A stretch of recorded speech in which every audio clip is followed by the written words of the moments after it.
Hi, this is Jeff Lamb. Welcome to my podcast. It's called Losing My Mind. See, I've had this really interesting life so far. I've done things that I couldn't even dream of when I was a kid, dreaming of what my life might be. Well, I figured I'd better start putting some of these stories down somewhere before I really do lose my mind.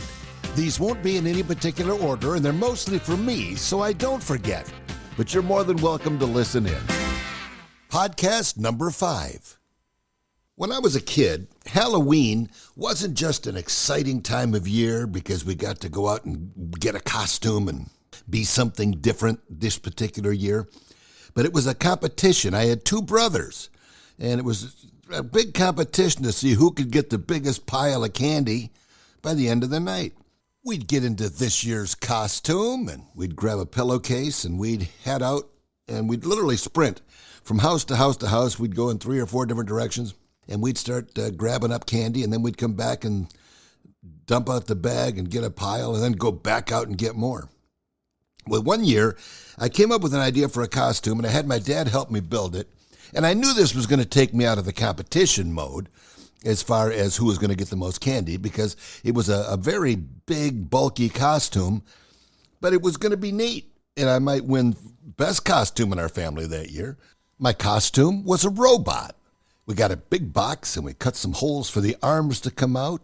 We used some Christmas paper wrapping rolls, some of the larger ones, put bolts in them so I could hang on to them. We put a smaller box on top for the head and put aluminum foil over the whole thing. And then we added a couple of lights, and we had some batteries to run these blinking lights that were around the top of the head. Now, because my hands were in tubes, I couldn't really reach out for candy or carry a bag. So what we did, we put a hole in the front of it, put a trough on the front of that ran to a slide that ran into a box. So you drop the candy in the trough, it goes down the slide, in the box, voila, I've got candy. I'd go house to house yelling trick or treat, and these people would say, oh, isn't that a cute costume? And they drop the candy down the trough, and I'm on to the next house. But as you can imagine, it wasn't a real fast-moving costume. Big and bulky, but it was kind of cool. So I've got quite a bit of candy in there, and I hadn't been home to empty it out yet. So I'm working my way back to the house, and all of a sudden I hear some big kids had dropped a cherry bomb into my candy trough. I look down, I see this thing, my hands are in tubes, I can't do anything about it. I close my eyes, it's gonna happen.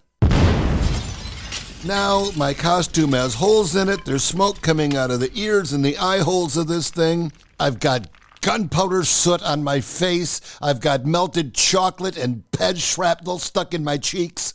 God knows what happened here. And I am more mad than hurt, but I'm both. And I'm crying because I'm ticked. I'm a kid. I'm mad. My ears are ringing from the explosion. My candy is at a 100% loss. When I got home, my mom was so upset. She was as mad as I was. Dad was trying not to laugh. My mom's wiping all the soot off my face and trying to get the melted chocolate off and picking Pez shrapnel out of my cheeks. Dad's still trying not to laugh. Mom calls the police. The police come and they say, well, did you see who did it? And I said, yeah, it was Batman, Zorro, and the Hamburglar. And the cop said, well, you have a nice day, son. When I was growing up in the 60s and 70s, my dad was a very well-known disc jockey in Flint, Michigan. His name was Bill Lamb. He used to broadcast from home, one of the very first in the country to do that.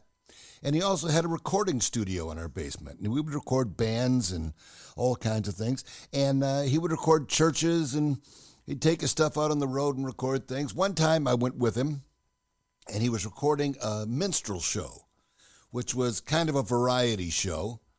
And there was an act on there called the Whistling Belly Button. And this guy came out, and he had a suit coat from his hips down, and he had a top hat on over his head and his arms, and a bare chest, and his boobs were painted up for eyes. He had a nose in the middle, and his belly button was a puckered up mouth. They put on this whistling song, and he started moving his belly in and out in rhythm with the song. Well, this cracked everybody up. Dad and I were dying laughing. And I said, I'd like to do that. Well, Dad made me a big hat that just covered my arms and my head, and my mom painted up my chest. I hung a suit coat over my hips, used a coat hanger wrapped around my waist to hold it up, and I did it at a talent show. I won the talent show at my elementary school. And one of the parents saw it, and they wanted me to come do a party at their house. So I started doing parties. Well, I was booked every Friday and Saturday night. I'm 8 years old. Dad had a little Ampex amp that looked like a suitcase. He'd take the top of it off, plug it into a reel-to-reel player, and he played I Was Kaiser Bill's Batman, which was a whistling song. And I was off to the races.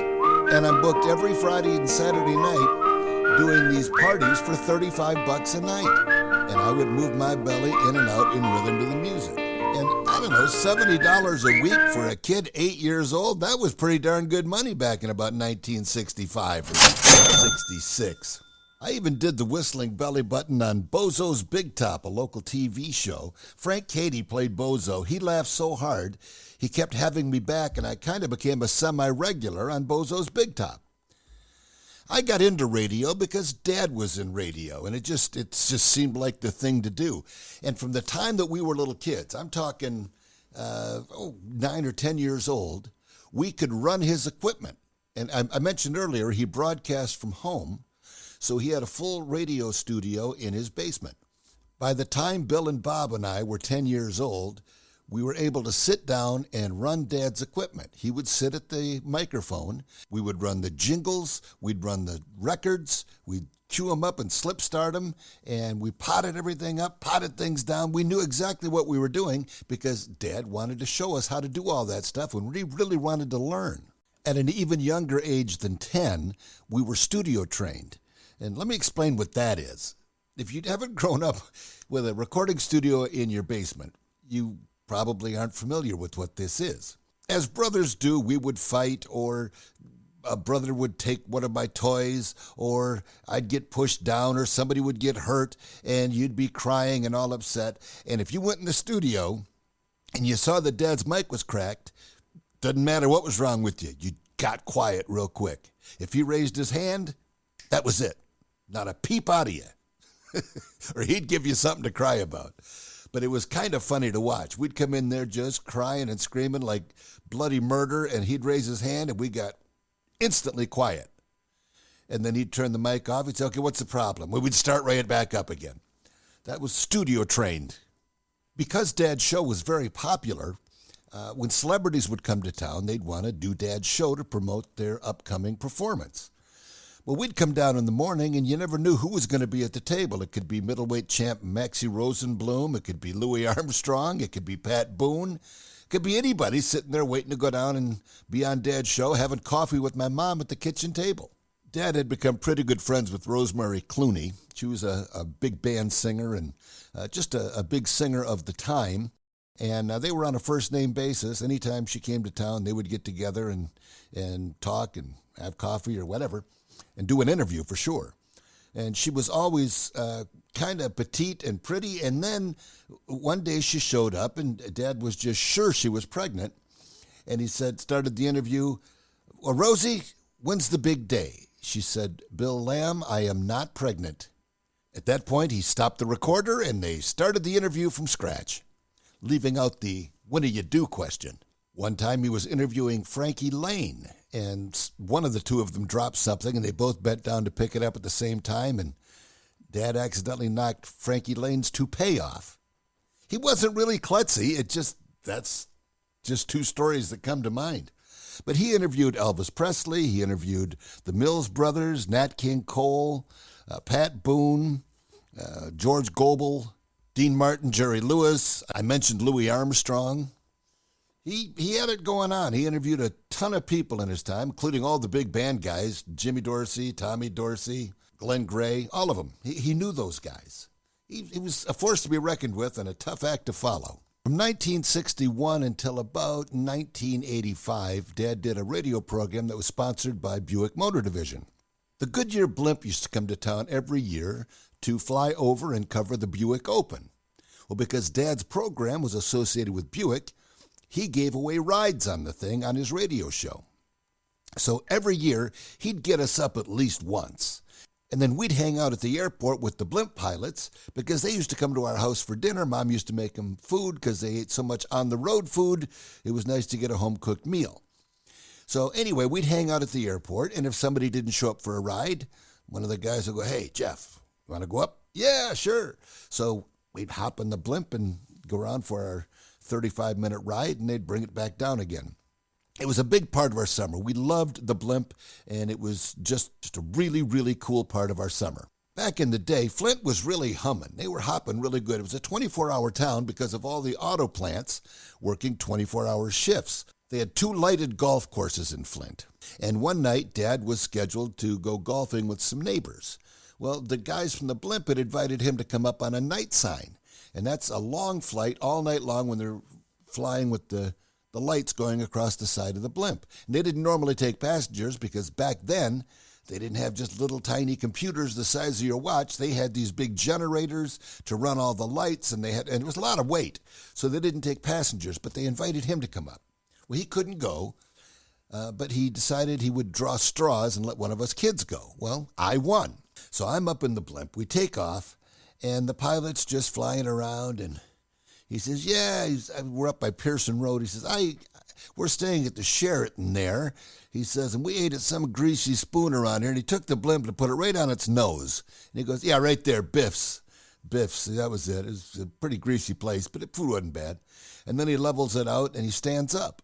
And he says, "You want to fly?" I said, "Really?" He said, "Yeah." I said, "Sure." Well, I'm 16 years old. Of course I wanted to fly this thing. So I get in, and here's the setup. You've got your pedals on the ground for left and right.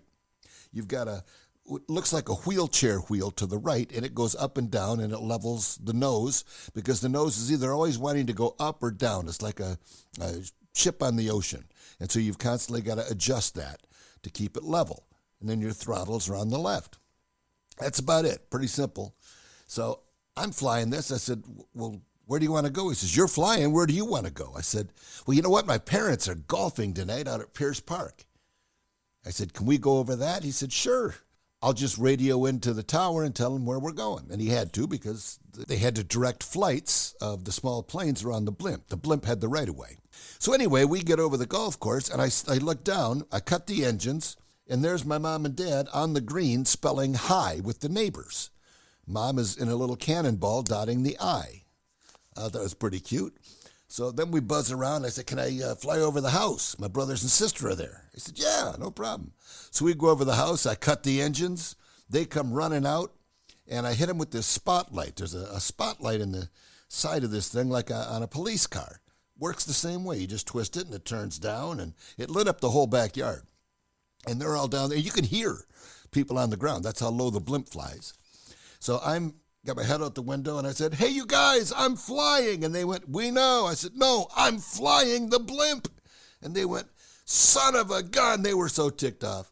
But it was great. What a great experience that was, flying the Goodyear Blimp during the night sign, which is about a 2-hour flight, maybe 2.5. It was awesome. That's the end of podcast number 5. Join me next time on Losing My Mind.